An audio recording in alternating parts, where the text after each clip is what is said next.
పాపిష్టి నోటితో నన్ను ఏమని చెప్పమంటావు? ఏమని చెప్పమంటావు? ఏమి జరిగేది?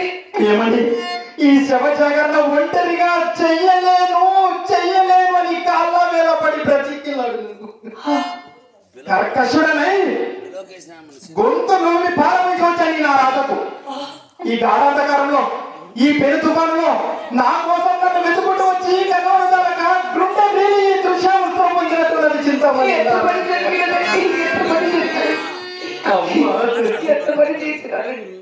ఏమి ఈ మహాగిల్లలు బ్రతికిన భాగ్యము లభించరు కదా.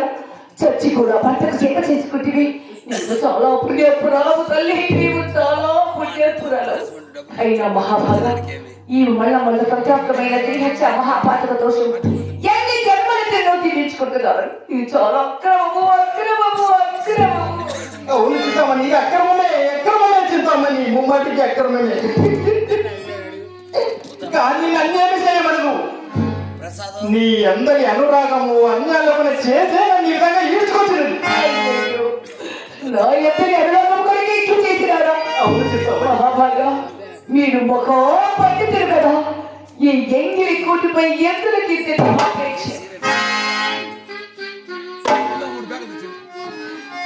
ఏమంటే చింతామణి, ఎంగిలి కూడా నిచ్చుడివా?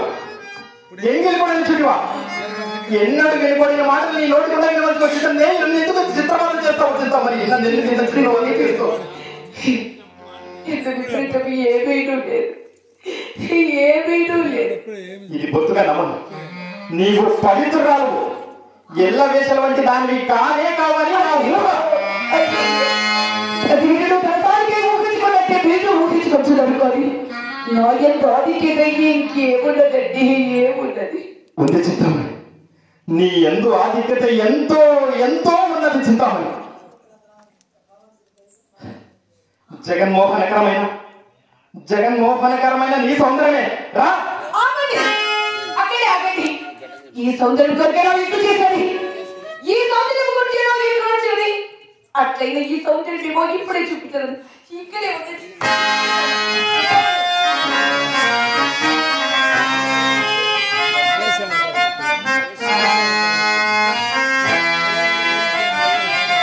అవును, దాని పలుకులలో సందర్భం ఏమని. అయినా ఇంతకు నేను ఎన్నో చదివితే సమస్త శాస్త్రములు చదివి ఏమి ఫలము తుదకిట్లు చెడు దారి పడి జనంచి జనకు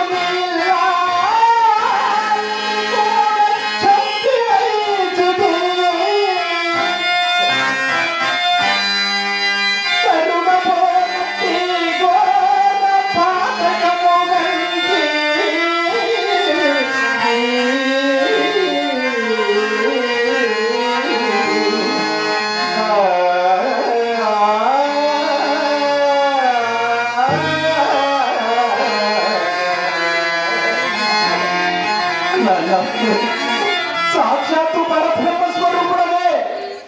అలాంటిది నిన్ను మానసికంగా శారీరకంగా ఎంత బాధ పెట్టాను తండ్రి. నాన్న, నన్ను క్షమించు నాన్న.